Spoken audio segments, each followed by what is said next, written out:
Even the man again taking a palm on in our video as him go one bobiko kabaro subscribe on our channel. You subscribe to Chabiko kabaro to know your notification key we can make name with a notification but when I post to a video.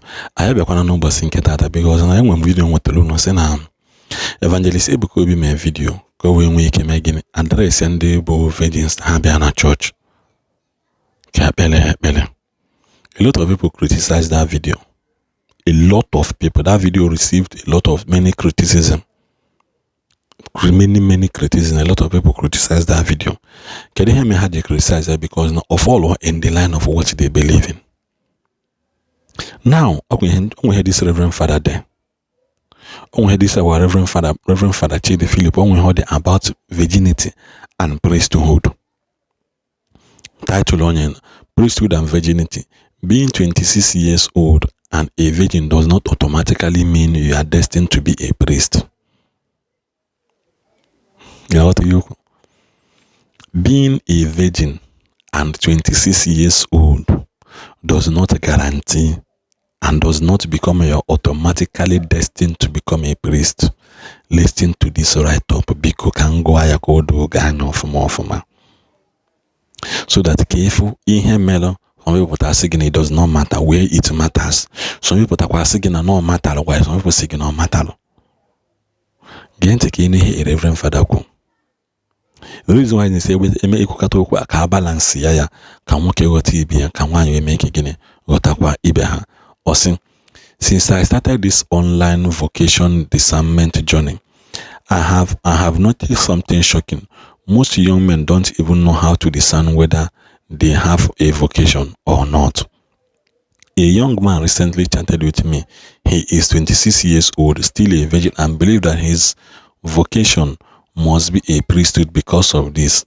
At first, it seems like a good sign, even inspiring, but the truth is far more complicated and many people are being misled because of what priesthood really is. Kankowaya. Osilina. Since we bidoro okwu imago putaba online na ede ihe imago na achọkwa ka o mepee anya ndị mmadụ and to give us a better understanding about what priesthood is all about. A young man of 26 years, I say no the 26 years, that no kabu virgin, that no need feel that it is his calling to become a priest. Wesi na mbọ na charity na anya, ọ dịkwa ya ka ọ bụ eziokwu, mana ọ wee nekwa anya wefa na mba, this is not the characteristics of being a priesthood. That need be virgin doesn't mean that need innocent. We can be onyoshi. We can be greed. We can be pride. There are so many attributes that you need to cut down. Because nobody against you for my more add my own now. Nobody against you for my.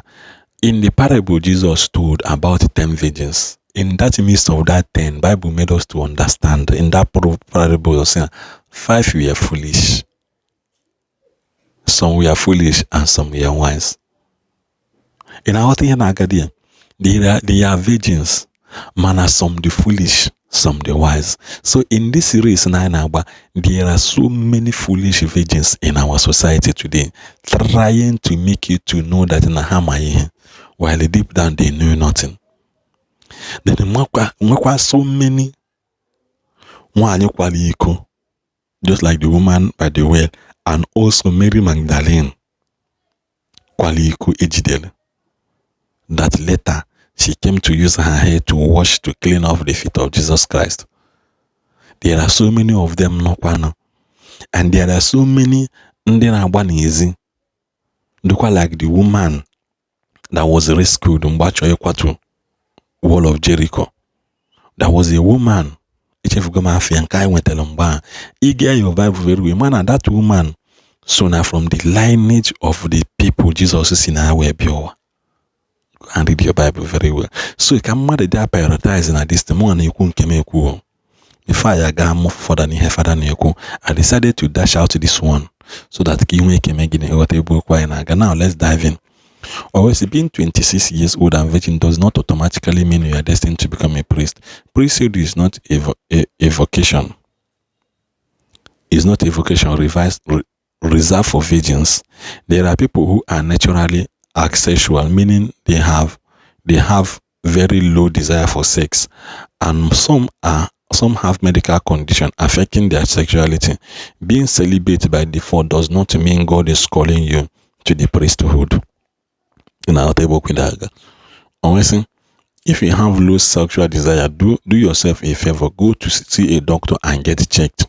Don't run to the seminar thinking God is calling you just because your body does not push you towards sex. Priesthood is more than chastity, much more. There are many reasons why someone may choose to remain a virgin even till the age of 30, but that is not the main focus of this message. What I want to emphasize is that virginity by itself is not a badge of holiness or a certificate of vocation. It is simply one of the aspects of a person's life story, sometimes chosen, sometimes influenced by circumstances, faith, discipline, or personal convictions. It is your desire and carbon nature. And he also made mention of getting yourself checked. Getting yourself checked. Because now, a lot of people now na like nwoke ibe ha, so half one it will not be attracted to them. Na what ebe kwa na so onye ahụ mee because na ofubere nwoke o ya dabara nya na ya na abụ, he may automatically think no bụ because no dey attracted to one. Na what ebe kwa na aga I say, but priesthood is about heart that burns with love for God and his people. A soul willing to give itself fully in service, sacrifice, and fidelity. It is about being radically available, not just free from earthly desires, but full of spiritual desire, ready to carry the joy and burden of others. It is about courage. The courage to stand alone if needed, to confront the world's sins and injustice, to speak truth even when it is unpopular. It is about sacrifice, offering your life as a living prayer, your time, your energy, your talent, and even your comfort for the kingdom of God.